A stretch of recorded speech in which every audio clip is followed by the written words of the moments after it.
I'm Darren. I'm Derek. And this is the Double E Podcast. And ladies and gentlemen, we have a pretty big episode. This is probably the biggest episode that we've done on this show yet. And one of our most awesome guests on this show yet. We already did it. Just a little behind the scenes. we already did it. You just spoiling the behind the scenes, just willy-nilly. That's okay. That's all right, you know.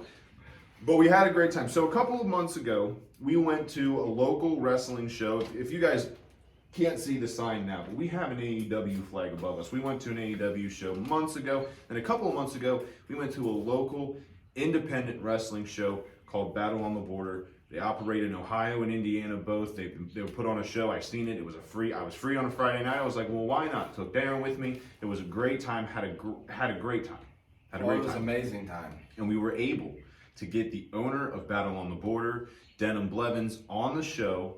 Was very excited that he was actually willing to come on, and we talked to him for about a good hour. Yeah, about a good hour. Close to an hour. It was like a great interview, and you guys should be super stoked to see this interview. Even if you're not a super big wrestling fan, just seeing how much detail goes into it is very interesting, and getting to see the kind of some behind the scenes and stuff. It was just a fun interview to do, and I mean, you know, it was kind of like a dream come true for me in a weird way, you know. Oh, for sure. Because and then I called you out, Mom.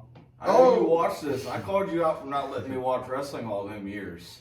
And well, now I'm watching it now. So make sure to like, subscribe, comment, follow us, email us. If you do, what's our email? It is the double D podcast123@gmail.com, and it's been very dry. So dry that my old lady has been using it as her work email. Yeah, so stop. That's embarrassing. Just come on, guys. Give us a couple of emails out there, man. And don't forget to follow Battle on the Border, and make sure you go to their show next week on the 26th. Yeah, March 26th, River's Edge in Cleves, Ohio. Yes. March 26th starts at 6:30. 9:30 is the stop time, roughly. It might go a little bit over. It may go a little but you're gonna bit, want it to okay. go. You're gonna want it to go on all night. Exactly. You're gonna want to go even longer. So real quick, I'll remind you where it is in a second, but make sure you follow the_D_ podcast on Instagram. Make sure you follow me on TikTok, the Double D Podcast 1, and follow me on Twitter if you want, DJDub00. Now remember, March 26th. Battle on the Border at it is River's Edge. Yes. Right? River's Edge Sports Arena or something weird like that. Yeah. You guys know. It's the soccer field in indoors, right? It's the indoor soccer field in Cleves. It's in Cleves. It's the only one. I'll tell you where you can go. You go to Battle on the Border Pro Wrestling on Facebook, and you'll be able to find all the information, such as where the next event's at. You can also get a ticket link, which will be in the description for the video. And if you're listening, it'll also be in the description on Spotify and Anchor. And also go over there and give Denim Blevins a follow. I mean, you got a friend him. Give him some love. And if you need help finding anything, you can go to our Facebook pages. And we both shared it. And I'm going to share it again for the people that didn't see it before. Yeah. And you can go to our Facebook pages. I'm Darren Schneider. No, I'm Derek Walls. And this is a Double D podcast. And that's how you can find our Facebook pages. Yeah. And then go there, you click on the link, and then it sets you up to buy tickets, and then you can buy them, and then you're in the show. Yeah, we'll make sure we get this show sold out. If you are just even a minor wrestling fan, or if you know someone who's a wrestling fan, buy them a ticket. Be nice. Spread some kindness. Make sure this show is going to be a great one. We need this show to be sold out. And make sure that this show, because I'm telling you, it is so worth it. It is a good time. You're going to have, the people there are great. The wrestlers are amazing. You get to maybe meet somebody. It's a great time. And I'm telling you, you won't regret it. I can promise you that. And this organization is such a good organization that you're going to want to keep going back. Absolutely. Oh yeah, absolutely. And if you don't, then you're a very sour person. That's all I gotta say. You're a very sour person if you don't want to go back. Because I mean, this organization is great. It's not that commercial fucking TV blow you up kind of situation. It's the down home. Boom, we're there, and we are with our fans and on it. On it. All right, make sure you, like I said, make sure you watch the rest of this interview. I'm telling you, it's a great time. I had an great time, and if you're watching this, make sure, Denim, you can come on whenever you want. It was a great time. We'll be willing to have you on. Excuse you. We'll be willing to have you on anytime, in person, on the phone. This one was on the phone, so next time, hopefully, we can arrange it where it's in person, possibly. And for sure. I hope this isn't the last time that we get to work with Denim or Battle on the Border. Oh, So we are more than open to work with Denim on Battle of the Border. absolutely. All right. With that being said, here's the interview. Yes, it is. Here's what it is. You didn't want to say anything else, did you? No. Okay. I was dying from, but as you probably know, that this isn't a single show. I got my co-host Derek. Okay. He's been my friend for like 15 years, and we're both huge fans of your organization. Oh, okay. That's great. So Derek is with you right now? Yes, sir. Yeah, I'm right here. Okay. Nice to meet you, man. Nice to meet you. All right. Well, I guess I'll start off with the question, if you're ready. Oh, yeah, I'm ready. Shoot. All right. So the first question I have is how did you get involved in wrestling from a fan standpoint? Like, when did you first get introduced to wrestling? Okay, so I will turn 40 this September, and I became a fan of wrestling when I was 3 years old. So it was 1985. I specifically remember the first pay-per-view or big thing that I you vehemently remembered. It was my dad ordering WrestleMania 3, which was 1987 with the Hogan Andre scenario. So that would be, at 5 years old, the first thing I really remember. Right. But been a fan of it ever since then. That's a good first thing to remember too. That's a monumental moment. Yeah, I think a good time to get in, huh? Oh yeah, definitely. Oh, for sure. So after that, so how big of a fan were you of wrestling as a kid growing? I mean, was that like something you were super interested in, or was it something that you just watched when it was available? I would say more of the, amongst those choices, are super interested thing.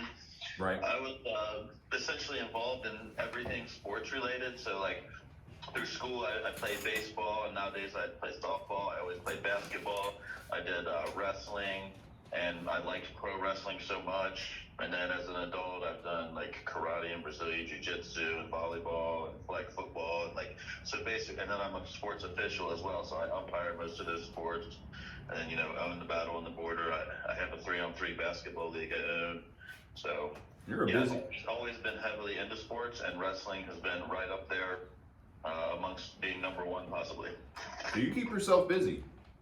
I do keep myself busy. I'm probably one of the busiest people you ever talk to. That's why I like to schedule things out, and sometimes people take me the wrong way. I'm like, no, I've just have a lot of things lined up, and I might be out umpiring something or running an event or something. I can't necessarily talk 24/7.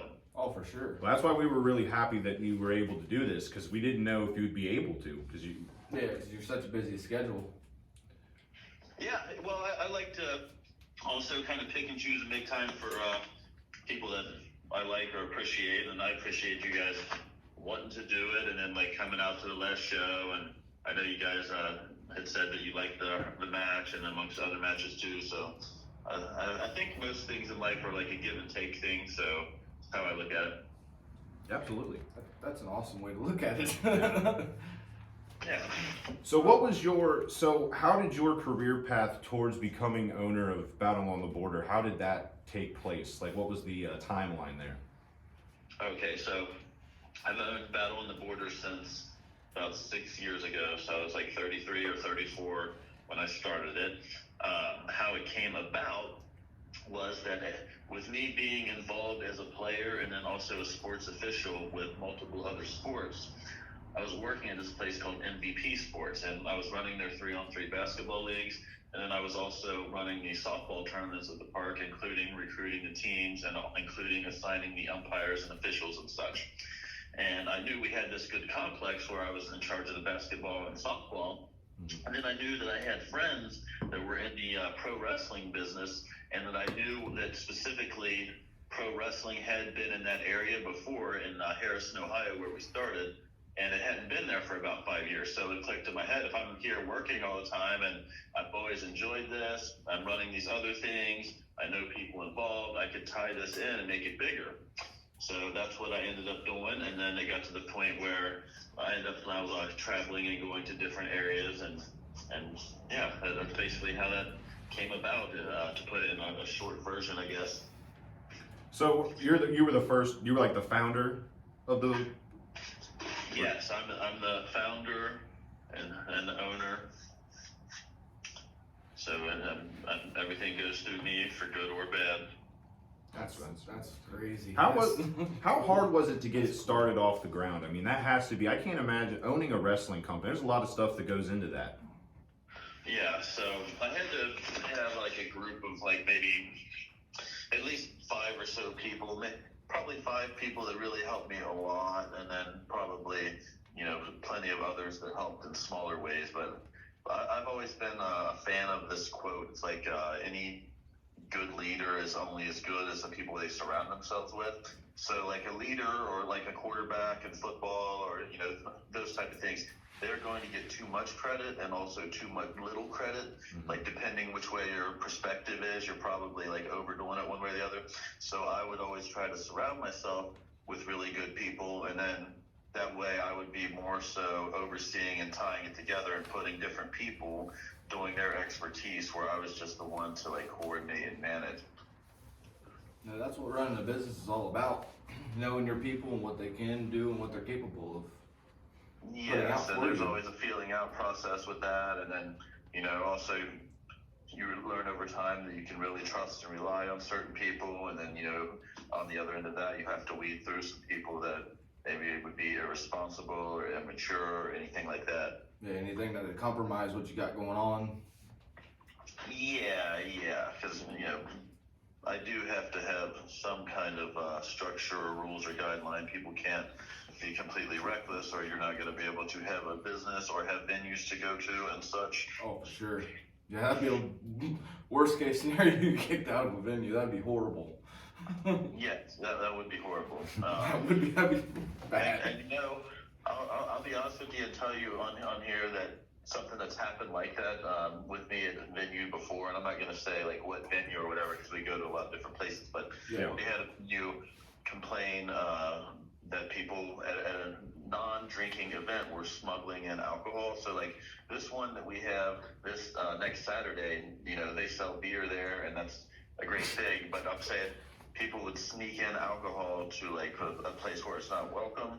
And then we also had a complaint from the owner of that facility that people had, and I find this to be absurd, snuck in and smoked pot inside of there. So are you serious? Obviously, I'm not saying that I think either one of those is the worst thing in the world, because people do what they do on the weekends and things, but it's very inappropriate to do those things at a wrestling show, and that's kind of the things you have to deal with there. I mean, it could be anything. We've had people make messes or get into arguments or anything like that. And that's one of the reasons I also went with the business model of having a lot of different venues, so that no venue could ever like essentially finish my organization like I've seen happen to other people. Like I would just take the dates for that venue and change them somewhere else, Mm-hmm. Yeah. But yeah, it's definitely a lot to manage and coordinate. That's why I actually have a board of directors. So I believe there's 9 people in there. We meet once every month, and then like there's a secretary, and there's like guys in charge of sponsorship, a couple of them that are involved directly with the show. So yeah, there's a member of the security staff and things like that. And we basically coordinate the plans for each show. Yeah, so that's one of the things where everyone thinks it's all me, but I've really got like 9 people helping me there, and other people helping too, but I'm saying 9 that have that monthly commitment that they come and find out exactly what the plan is, exactly what we're doing and all that. Yeah. So with that being said, I have noticed you guys have like a really good how do I say it? I don't know. Help me out. The show goes on really well. It's Yeah. very smooth and coordinated properly. I mean, it's a really good show. I would like to think that as well. What was the question with that, though? Oh, I was just making a statement. Yeah. That's an important thing there. Like when you're structuring everything, like it's important for me to have like balance in the show. So I'll give you an example. If we have 2 women's matches on the card, I'd likely put one in the first half of the show, one in the second, because I like to keep a rhythm, and I basically feel like if you give the people a bunch of the same thing in a row, that's what turns people off to wrestling. Like if you just think of like the old school scenario, you've got 2 basic looking guys out there in their underwear grappling one-on-one, and then the next match is like that, and the next match is like that. Like, so you have to have a variety of different kinds of matches, like different kind of gear, different kind of characters, and then storylines, obviously. So you have to have all those things, I think, to really keep people's interest. So we definitely try to do that. Yeah. So I'm new to the whole wrestling scene. See, I wrestled in high school, and then I know this is like somewhat different wrestling. Well, like quite a bit different wrestling. It's more hands-on. For instance, WWE has done that before, and sometimes in our organization, there's 5 different championships you could win. So we started the company in 2016, and in 2017, we established a heavyweight championship that was originally owned by a guy named Rob Conway, who's been in WWE and won 3 belts there, so he's a big name. He won that. 2018, we added a women's division. 2019, we added a tag team division. And then 2020/21, we added a hardcore division. Things got a little bit murky there with the COVID and all that. We had to shut down some events, and I really had no choice. So it did stall us to some degree. We only had, I believe, like 3 events in 2020 because of so many cancellations. Yeah. And then in 2022, we've actually got a tournament going on now to determine our first ever zero gravity division. So zero gravity is actually a weight restricted division that's 199 pounds and under. The zero gravity obviously implying that you're going to have more high flying there with the smaller athletic guys. So in our show, you have a heavyweight, a zero gravity, women's, tag team, and hardcore. It could be totally different somewhere else, but it's company to company on that, and that's what we have. Man, I really enjoy them high flyers. I don't know what it is. The variety element as well. I think it also adds to the kid thing. Like our show, I like to hit different demographics, so I want to have something on the show that maybe your grandma or grandpa would like, that she might like one of these old legends that's on the show, like that's been around the block, been in WWE. Well, I want your kids to have something they like too, so they might like the high flyers doing flips and things like that. So sure, that's another way that we do with our planning of the shows, like try to appeal to the masses to that degree, while mixing it up and keeping some variety. Yeah, that's a very important thing, because like when we went the last time, when me and Darren went the last time, my dad was supposed to go, but he ended up not backing out, but he couldn't go because of work. So when I went there, I told him, I was like, after the show, I was like, Shane Douglas was there, Bobby Fulton was there. I was like, when I told him Bobby Fulton was there, he was like, oh really? I was like, yeah, he was there. And then now we're going on March 26th, right? That's the next show. Yes. When we go there, he said, he's like, I gotta, if it's available, I gotta make sure I get a picture with them or something. I was like, I mean. So with Fantastic Bobby Fulton, you're saying? Yeah. Absolutely. So Bobby Fulton is one of my right-hand guys. He's someone that's helped me a lot with even like growing my organization, and he's actually been with me since day one. So he's pretty much someone you can count on seeing there, unless something big is going on where he can't. But for the most part, you'll see Bobby Fulton at the shows. That's a great right-hand man to have right there. A damn good right-hand man to have right there. Yeah, he's definitely been instrumental. He's very, very helpful to me.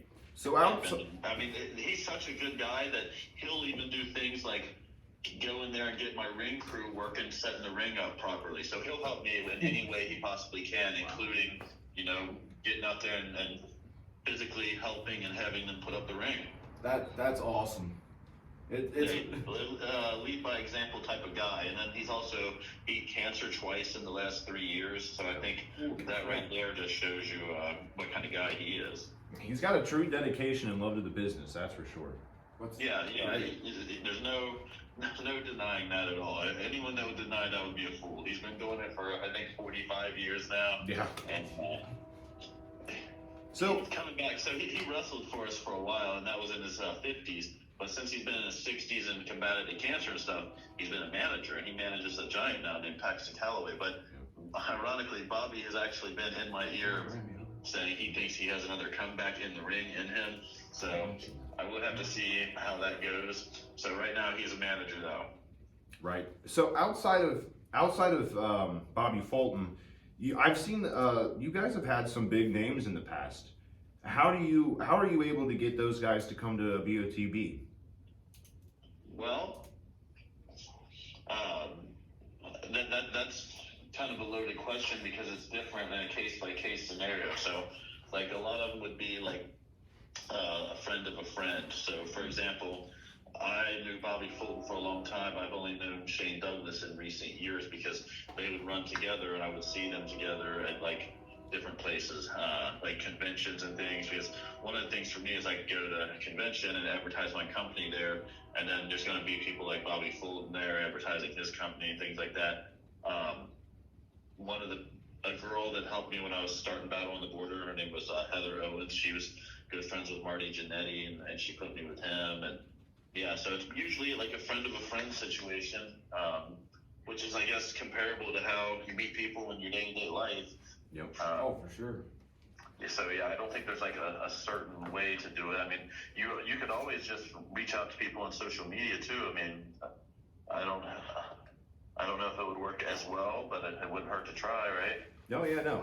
Never. I was just wondering because I always see like posts on social media of all these indie wrestling companies that are pretty small, and they always seem to have at least one person that's a big name that people would know. And I've always just wondered, like, I've always just figured it was that, like, someone happened to know them and that's how they got there. But it's just always funny how there's always someone there. It's great. It makes the fan experience a lot better too, because I mean, one of the things about going to an indie wrestling show is that maybe you don't know some people, which I think that's a good thing about indie wrestling, getting to go and see new people, So yeah, and one of the things there is I like to have, as we said, the legends, but I want a variety on that roster. So we have also like some of the best like regional guys that like have traveled the circuit and did a long time and are very good, and maybe they haven't caught the break to be in the major leagues, but they may have that type of talent. And then I also like to get people like ahead of the curve, like Brian Pillman Jr. was coming to my shows doing autographs before he even started training to be a wrestler. So like, but I knew him, and I knew when he trained to be a wrestler, he was going to be popular and stuff. So I'm like, well, I'm going to get you here right now. I'm not going to wait for all that because you're already going to be someone people with autographs and stuff from just because of your dad and you look like him. How great is it to see where he's at now in his career? I mean, I'm thrilled for him. I'm thrilled for him. I don't know what exactly is going on with him right now because he's moved back home recently, so I wouldn't say that's necessarily a good thing. Right. So the sky's the limit for him. Oh, absolutely. Well, we went to me and my dad went to an AEW show in Cincinnati, and do you watch AEW by chance? Yeah, I do, and I specifically like to watch when Brian's on there, just out of the personal relationship, Yeah, he was there, and he was a hometown hero when he was there. Of course, obviously, he was in a he had like a promo with MJF. It was Did he come out to Welcome to the Jungle? Yeah, I think he did. Yeah, he did. Yeah, that's good stuff right there. Yeah, I mean because that's what's funny too. When I found your Facebook page, I was scrolling through it. This was back when we went to the first show.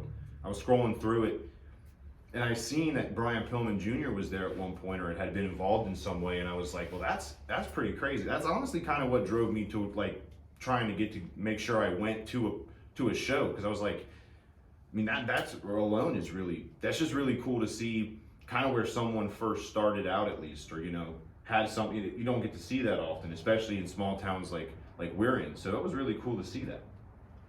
Yeah, there's something cool about getting in on something or seeing it at the ground level and like seeing it organically grow. So that's been super cool with Brian. Like he got all the way up to challenging for our heavyweight championship. I know he had wrestled Congo Kong for it, and he had also wrestled Chase Owens for it back in the day. Mm-hmm. So he's been in like main events for us and a big part of the company. And I like him a lot. He's even gone and done other stuff that I think is cool. Like we had a battle on the border at the Florence Freedom game a few years ago. Oh, wow. And they supplied 3 guests of their own. So somehow the Florence Freedom had Jim Ross, and then they also had Billy Gunn and Jim Cornette there. And then wow. I was supposed to give them the other 2 people, so I went with Marty Jannetty and Brian Pillman. And that's what I'm saying. Brian will do stuff like that. I go to do a baseball game to represent. Right. Just a real guy. That's great. And that's really great to see. So yeah, I would agree. How do you find the talent that you have on your show? How do you go about finding these younger wrestlers out there? Because I know there's a couple of wrestling schools around here, and I know you're from Cincinnati, so there's probably way more than where we're from. Is that where you go? Do you go to the wrestling schools and scout them out there, or how does that process work? Yeah, so as far as that's concerned, I would say within an hour radius of where I'm at, and I'm near a little bit west of Cincinnati, I would say there's about 5 training schools or so. Now, they will vary in, how great they are to being a little cheaper, a little mediocre. Like, so there's really good, there's okay. I'm not going to really bash anybody, but one of the things that I'll do is I'll also try to think of all the promotions that I consider, worth anything within a few hours, and I'll try to go to at least one of their shows each year. And a lot of times I'll go to maybe like their anniversary show or one of the bigger ones, because I think people are going to be putting on a big performance that night, and you're likely to see a lot of the people that draw for them, a lot of main people. So I basically do the rounds and probably go to between 5 and 10 indie shows a year, like 1 each at different places for the most part. And then beyond that, I have probably 5 or so people that are on my roster that maybe aren't known for being trainers because they're good themselves as wrestlers, but they are trainers, and then some of them maybe are known for being it. But basically, I'll watch over and get reports for them on what kind of students they've got.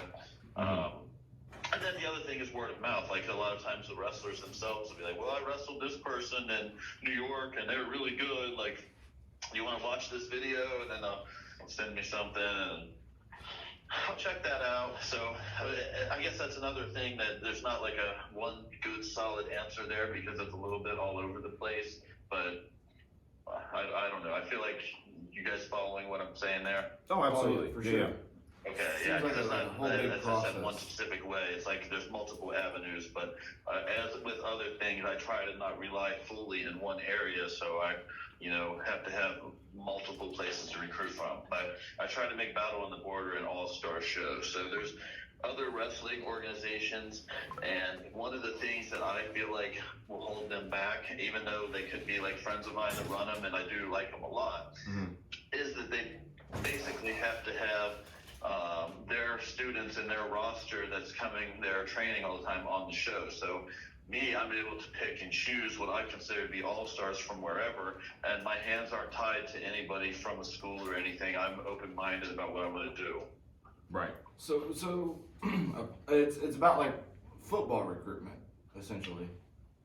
I mean, I definitely can see the comparison there. Yeah, I would say so, man. Like even a college coach doing home visits and stuff like that. Yeah. And I own a ring, and I have some friends that have other rings set up, so I also can see people in person. So sometimes I have been known to stop by some of these places when they're having their training and stuff, and just like check out how everyone looks in training and stuff like that. So, forgot my question. You can go ahead and ask your next question if you got one. Well, I got a question, and you don't have to answer this if you don't want to, but I know there's like a kind of like a stigma with with professional wrestlers. You kind of hear about some of them having an ego. Have you ever had a wrestler that got like, an ego with you or anything like that? Very much so. That's a true thing. And I mean, once again, you think about that, that could happen in any walk of life at any job. So you can't say no. But I think that there's probably more egos in wrestling than most lines of work for sure. I don't really want to get into the guy's name because I don't respect him at all, but it was about 4 years ago we had a guy that was a champion, and he was down in coming out of Florida, and he quit the company and stole the belt, and to this day had stolen it. I found that to be like extremely cowardly. Wow, that is disrespectful. He had a couple reasons. One of them was that he said he should be the champion forever and should never lose the belt, which I find to be like immature. Yeah. And then the second thing was I had interviews and such on B105, and he had used foul language, and I had a good friend there that was one of their night hosts that got me in there, and the guy that was editing or whatever told me like, hey, Nick, we were able to fix this, but this can't be an ongoing thing. Like, we're not trying to sit here and beep all this, and like basically don't keep doing that or this is not going to continue. And I talked to the wrestler about this, and he said, don't try to censor me. I talk how I want to. I'm like, okay, then you're retired from my company. How about that? Like, yeah, shut his ass down. Right. So that's basically what happened there. And then, other guys like, this guy was a really good friend, but he had an ego. There's no denying he had ego. So I don't know how long you guys have watched wrestling, but a guy named Brian Christopher, and he used to wrestle as the Grandmaster Sexay. Oh, yeah. That's Jerry the King Lawler's son, right? Or am I thinking of someone else? Yeah, his real name is Brian Lawler, but he didn't really like that because he wanted to do his own thing. Yeah. He had a big ego. Now, he passed away about 4 years ago, and that was extremely sad, of course. Mm-hmm. But he, if you went to the bar with him, he would be the one that might want to take his shirt off and fight somebody, or anywhere he would go, he'd want to be like the best costume for Halloween, or he would want to have all the eyes on him. So yes, there's a lot of people in wrestling with egos. To get back to your question, so I've very much experienced that. Sometimes it's with someone where you can understand and be like, and that's Brian. I'm like, okay, Brian, I can see why you have an ego. You are like a, buff, good-looking, rich, dude. Okay. I can't really. Or I went with Marty Jannetty to a bar one time. I remember being a little bit salty because, both of us went in there single, and he ended up having like 3 triplets hanging out with him, taking pictures with him, wanting to hang out afterwards. I'm thinking, like, Marty, you're like 20 years older than me, and like, how are you pulled more girls than me? Like, so yeah, I mean, once again, Marty would deserve to have that ego. Right. Brian Christopher deserved to have that ego. The other guy I had referred to, and then some younger wrestlers that might be like that too. They don't really have a leg to stand on to why they have that ego, so those type of people usually fizzle out. Right. Now, do you think that the reason certain wrestlers have egos, I mean, they do essentially some of them definitely play a character, but some of them kind of just like, I've heard a saying before that your wrestling character is kind of like just you amped up to 12. So do you think that that's why wrestlers maybe have an ego, is because they're always in character essentially, or at least when they're around their wrestling friends or whatever it may be?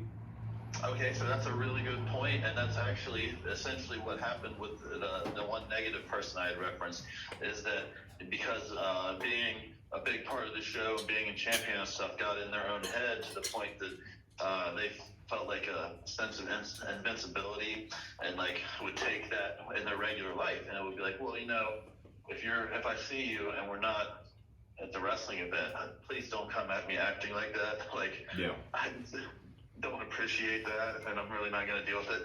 And so that is definitely a thing. People get too caught up to it, and they don't know where to draw the line.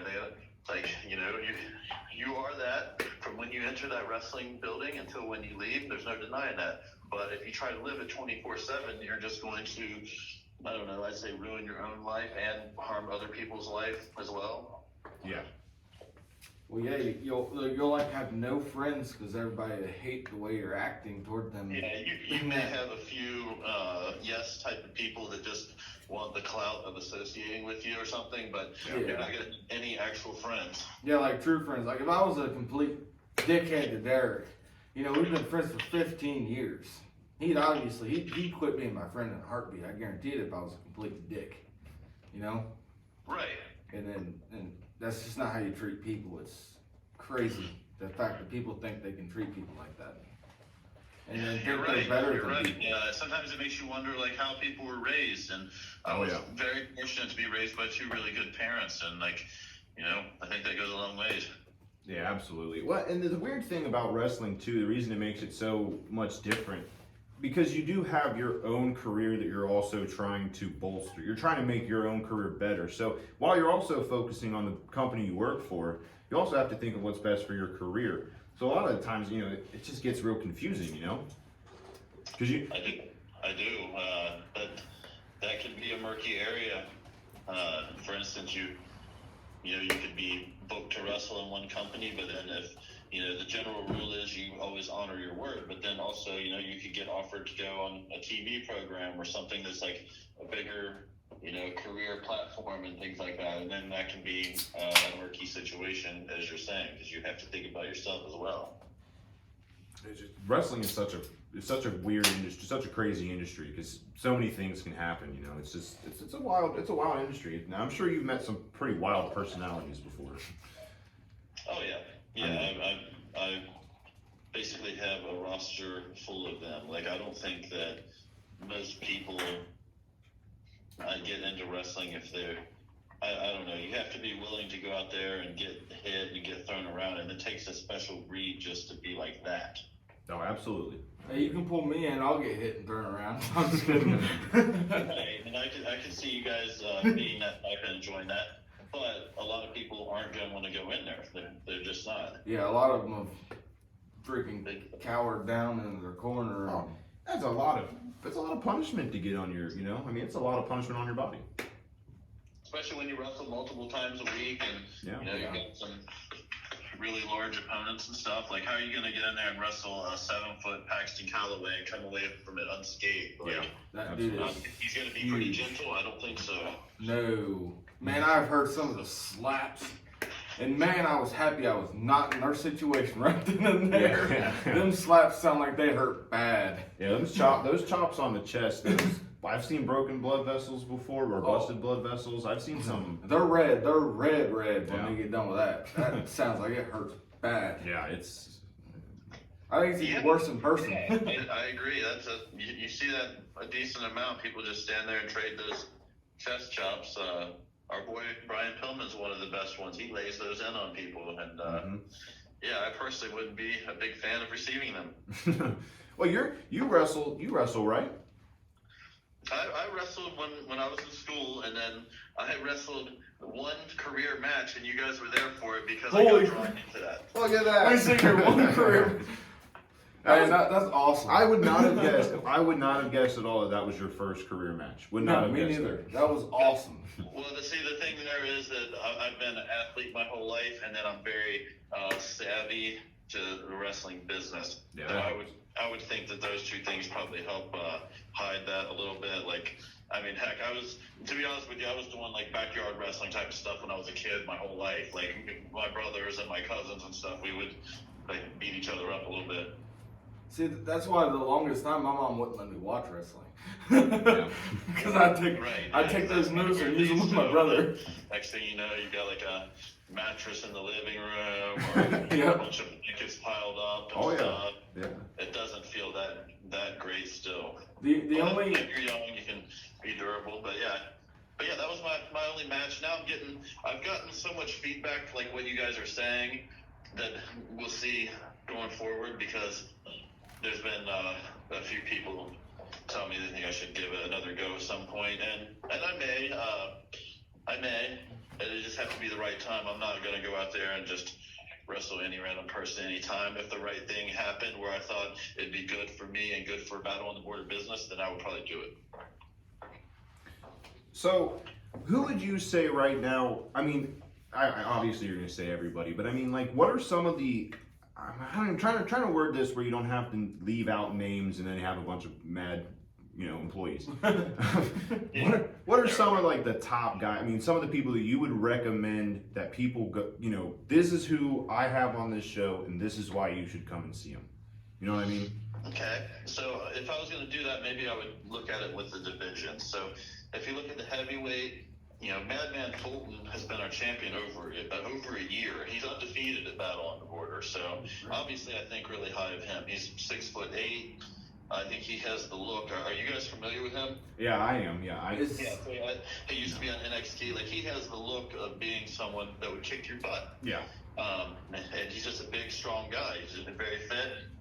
At heavyweight division, Congo Kong, another huge guy. He's been on TV a lot. Yep. Can fly off the top ropes and stuff. So I would say both of them. And then the other guy that's in that triple threat match with him, Paxton Calloway. He's 7 foot, 400 pounds, and you can't teach 7 foot. Like, he's a legitimate 7 foot too. He's not a Shaquille O'Neal 7 foot. Right. Holy crap, that's a big dude. Yeah. So you guys will see him. He's like the biggest dude ever. And you can imagine going into a bar with him. People really are scared of that guy. I sure in hell I'd leave the bar if he showed up. Yeah, he just looks like a huge lumberjack. He's got that huge beard. So I would say those guys. And then there's another guy that's usually at our shows. He's not at this particular one, but he's been with me since the beginning. His name is Suplex Shogun Jackson Stone. And he won the Impact gut check thing like either 1 or 2 years ago. Mm-hmm. So he's got on their show and stuff since then. But he started with me when he was just a student and everything a long time ago. And he's really, really good. And I would say he's like, the way I describe him to people is like a black Brock Lesnar.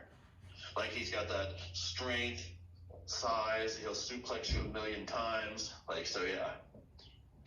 So those are the heavyweight people. I would say the women. So Shauna Reed's been our champion for over a year. She's been on AEW. She's been on WWE. So she's been around a lot. And then the number one contenders match that we have on this next show, we have Ari Alexander, who's a young girl, like 22 years old, but she's recently got on Impact, AEW, those type of things. So she's really ascending against Malia Hosaka, and Malia Hosaka in wrestling is known as the modern day Moolah. So she's like 51 years old, really good shape, still likes to kick people in the head. She wrestled like in WCW in the old days against Medusa Maselli and all those type of people. But so she's been in the game like 30-something years. Like, she's really, really good. And then we have Super Oprah, who I don't know if you guys are familiar. Oh yeah, we are. We love Super Oprah. Depending on your take there, Super Oprah always has a big impact in the division. Hop over to the tag teams. Justin Xavier and Amos are the tag team champions. Something really cool about both of those guys is that they were friends of mine before they ever became pro wrestlers. Wow. So the Scotty Amos guy, we played softball together for years, and then he came to Battle on the Border as a fan. He came up to me after the show and was like, Denim, how would I go about getting involved with this? So then I sent him to a local trainer. He trained up, got the trainer to certify him, and next thing you know, he's on my show. And then the same thing with the Justin Xavier guy. He's my best friend is his older cousin, and so our families have always been entwined, and I've known him since he was a little kid, and once he got old enough, he just jumped in head first. So that tag team, Amos and Justin Xavier, up-and-comers. The guys they're going against, the marquee players, they're probably the long-term heels of the company, and they've also got a manager named Russell Actifool Bland, who would be like a combination of like Slick, if you remember him as a manager. I know he's older, but he would always be stylish. He was called the Doctor of Style. Mm-hmm. And then Jimmy Hart, who would always have a megaphone and be loud. So like a combination of them. Right. So I would say those would be. And then in the tag division also, Shane Douglas has kind of switched over there, doing a lot of tag with a guy named Brandon Day. They're known as the franchise players. And they have a manager named Betty with them also. So those three. And then Also, Rob Conway is probably getting back in there at some point. He held the tag team gold 3 times in WWE, and he indicated in his speech at the at the Hall of Fame that he wants to be the first person in the history of the company to hold the heavyweight title and the tag team title. So he's kind of going for that. There's no determination on who his partner would be, but obviously anyone with him is going to be a good start. Yeah. Hardcore division, we've got a guy named Hooks who's been with us forever. He's basically a bloodbath waiting to happen. They call him the heavy metal Viking. The guy that you saw me wrestle, Sergeant Ledbetter, he's been one of the top hardcore guys for years. He's a legitimate sergeant from the Air Force. Big guy. We have a guy named Dirtbag Dan who comes in from New Jersey for the shows. He's another one that likes to do any weapon he could possibly do. He's also known for training Joey Janela. Oh, nice. Yeah. Shane Douglas will compete in that division sometimes. We've even had like the Sandman and Big Vito compete in there as well. Right. And then this zero gravity thing is like new, so it would be hard to say on that one right now. We've got 16 people in a tournament, and I wouldn't feel comfortable saying who the main people are there because we haven't even seen a match yet. Right, for sure. We'll just have to wait and see. Yeah, that's just pending to keep the fans suspense, anyways. Yeah. Yeah, absolutely. I mean, I could always just throw a curveball, but yeah, I definitely agree. No, we gotta keep them in suspense. Is the best way, man. Yes. Especially when you ain't seen them wrestling yet. So I have I have a question that I'm not trying to make you mad or anything, but how It's a great way to start the question. It's very controversial. But It's very controversial in the wrestling community. Oh boy, here we go. So how do you feel about the naysayers of wrestling? The guys that think, oh, this is fake as shit, and no, we don't want to watch that. Then I would say, do you watch movies? Do you watch plays? Yeah. Do you go to any kind of performances at all? I mean, to me, it takes the best combination of athleticism and acting you can find, and I really enjoy it. So I would tell them that I totally disagree with you. Oh, for sure. Yeah, I've always really wondered what wrestlers and wrestling owners thought about that certain type of people, because honestly, I think it's just completely disrespectful to the wrestling community, you know? I usually take it as, I won't say disrespectful, but I can understand that take. I take it as they are ignorant. They're not well informed. They don't really know what they're talking about. Yeah. Yeah. Like a lot of these wrestling events, are also raising money for different causes and things of that nature. So if they're going to hate on something that's a productive tool in the community and keeps people employed, and I mean, I don't really understand that. So. No, me neither. I've enjoyed, man, I've only been to, this guy right here is the reason I got into wrestling in the first place. I remember being young kids, we were playing wrestling with Action figures. Action figures. Yeah. And the whole ring and everything. I have a lot of those. And, when I was a child, I've been thinking about selling them or something, or just keeping them. But yeah, I totally can relate to the action figures. He took me to my first wrestling event, which was the AEW. Last year? Or no, it was this year, wasn't it? It was right at the end of last year. And then Right at the end. I loved it. And then I went to your guys' show. That was my second ever wrestling event I physically went to, and I've enjoyed wrestling ever since. Yeah, and one of the things I obviously like about the indie shows is the interactive aspect of really getting to talk to people or meet people, or you go to the big shows and you probably have to wait in line forever to meet somebody and things like that, if you're even allowed to. Yeah. Yeah. Yeah, we noticed that the last event that we went to, who was that guy that was over there sitting in the chair? I don't remember his name. Well, there was a couple people over there that were signing stuff. I was like the one you pointed out and you said your dad was. Bobby Fulton. Yeah, Bobby Fulton. Bobby Fulton was the one I said Dad was jealous of. Yeah. I sent him a picture of him standing on the outside of the ring because he was a manager, and I was like, should have came. But I just thought it was. Bobby Fulton's actually bringing his son with him to our show as well. Oh, that's awesome. And his son is a pro wrestler. Yeah, that's great. I thought it was just how cool it was for your wrestlers to interact with the community, you know, the people that's there to watch them. It was amazing to see. We almost walked over there, but man, there was a lot of people, and Yeah, it was a big line. it was pretty big. Well, you know how it goes. Without fans, there's no wrestling. There's no battle on the border or anything. So, Oh, for sure. I don't see why someone wouldn't be appreciative of people helping them out and stuff. So I'm sure that's why them guys are out there. It was pretty cool. I mean, do you guys have any like a merch store or merchandise with your Yes, guys? we do. So we have T-shirts. We have COVID masks. We have posters.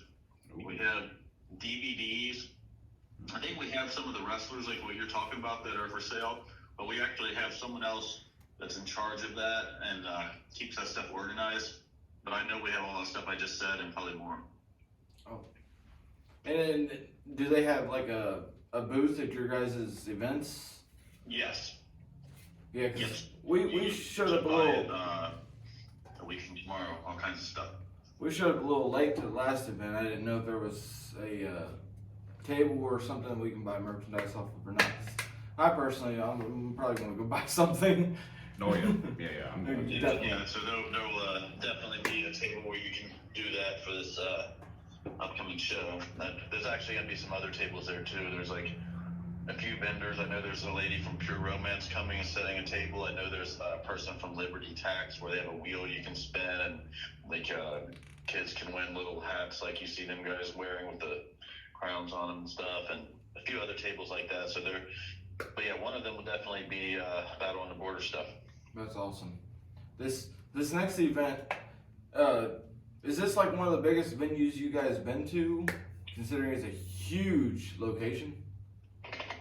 Well, So, kind of huge-ish, but it may be, now that you've got me thinking about that. I mean, yeah. I mean that area, I've been there before. It's not exactly small. You're right about that. So yeah, it is pretty big, and maybe it is the biggest, but that's the way I want to trend is up. That's Absolutely, awesome. Yeah.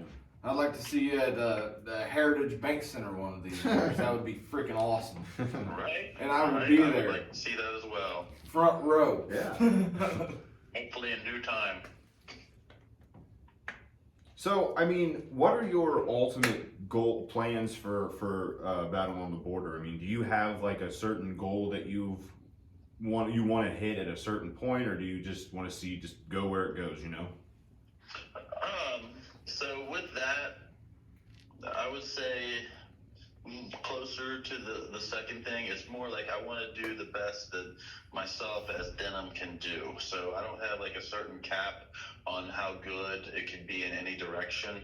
So it's basically like if I feel like I'm applying myself and trying, I'll be pretty content regardless.